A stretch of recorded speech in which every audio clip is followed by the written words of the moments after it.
வணக்கம். இன்றைக்கி நம்ம ஸ்வீட் வைப்ஸில் என்ன பார்க்க போகிறோன்னா மாங்காய் தேங்காய் துவையல் பண்ண போகிறோம். இது ஆந்திரா ஸ்பெஷல். இதுக்கு நான் என்ன எடுத்து வச்சுருக்கேன்னா, நல்ல ஒரு மாங்காய், கிளிமுக்கு மாங்காய் ஒன்று எடுத்து வச்சுருக்கேன். இதுக்கு ஒரு 3/4 மூடி தேங்காய் எடுத்து வச்சுருக்கேன், திருவி வச்சுருக்கேன். இதில் கடுகு, பெருங்காய கட்டி, மிளகா வத்தல், ஜீரா, உளுத்தம்பருப்பு, வெந்தயம் எடுத்து வச்சுருக்கேன். அப்புறம் ஒரே ஒரு ஸ்பூன் வெல்லம் தூள் எடுத்து வச்சுருக்கேன். இப்போ முதல்ல இந்த மாங்காவை பொடி பொடியாக கட் பண்ணிட்டு வந்துடுறேன். இனிப்பு சட்டியில் எண்ணெய் ஊற்றிருக்கேன். இந்த கடுகு, பெருங்காயம் இதெல்லாம் ஃபஸ்ட்டு பொரிச்சுக்கலாம். இந்த பேலன்ஸ் நம்ம எடுத்து வச்சுருக்கோம் இல்லையா, இந்த மிளகா வத்தல், ஜீரா, உளுத்தம்பருப்பு, வெந்தயம் இதெல்லாம் இதில் போட்டு இதையும் வறுத்துக்கலாம்.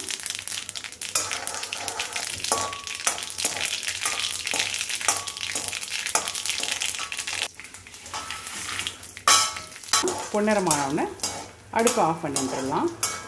தேத்தோட வாசனை நல்லா கம்முன்னு நல்லா வருது. எல்லாம் பொன்னிறமாக ஆயிட்டுருக்கு. பொன்னிறமாக எடுத்துடலாம். அடுப்பு ஆஃப் பண்ணிடலாம். இதில் மாங்காய் கட் பண்ணிட்டு வந்துட்டேன். இதை மிக்சியில் போட்டுக்கிறேன். இதில் மாங்காய் போட்டுன்ட்டேன் மிக்சி ஜாரில். இப்போ தேங்காவையும் போட்டுன்றேன். அப்புறம் இந்த வறுத்து வச்ச மிளகா வத்தலையும் பெருங்காயும் தனியாக எடுத்துட்டேன் நான். இதை ஒரு சுற்றிக்கலாம் முதல்ல. அப்புறம் தேவையான அளவு உப்பு, அப்புறம் இந்த வெள்ளைத்தூள் எடுத்து வச்சோம் இல்லையா, இதெல்லாம் ஃபஸ்ட்டு முதல்ல ஒரு சுற்றிக்கலாம். தண்ணி விடாமல் ஒரு அரை அரைச்சிக்கலாம் ஃபஸ்ட்டு.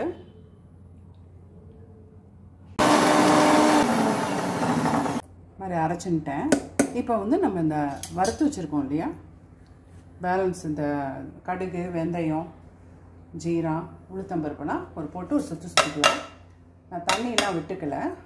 அந்த மாங்காயிலேயே ஒரு ஈரப்பதம் இருக்கும், அது போரும்ன்ட்டு வேணும்னா ஆட் பண்ணிக்கலாம். அதை அப்படியே ஒரு சுற்றிட்டேன்.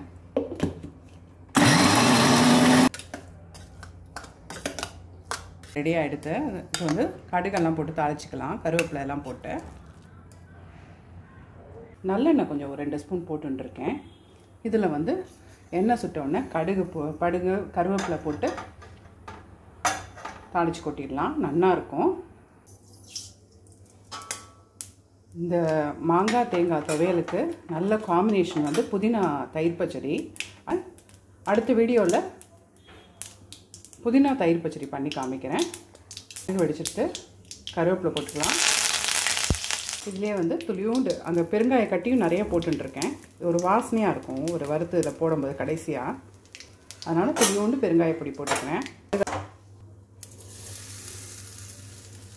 நல்ல ஜோராக மாங்காய் தேங்காய் துவையல் ரெடியாக எடுத்து அடுத்த வீடியோவில் உங்களுக்கு இந்த மாங்காய் தேங்காய் துவையலுக்கு காம்பினேஷன் நல்லா புதினா தயிர் பச்சடி. இது ரொம்ப நல்லா இருக்கும். அடுத்த வீடியோவில் அதை பண்ணி காமிக்கிறேன்.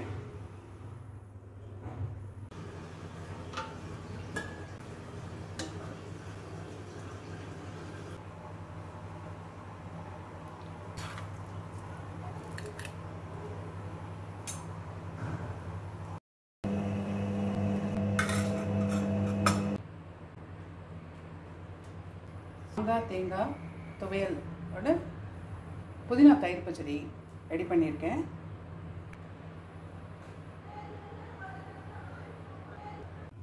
உங்களுக்கு இந்த வீடியோ பிடிச்சிருந்ததுன்னா ஒரு லைக் பண்ணுங்க, ஷேர் பண்ணுங்க, சப்ஸ்கிரைப் பண்ணுங்க, கமெண்ட் பண்ணுங்க.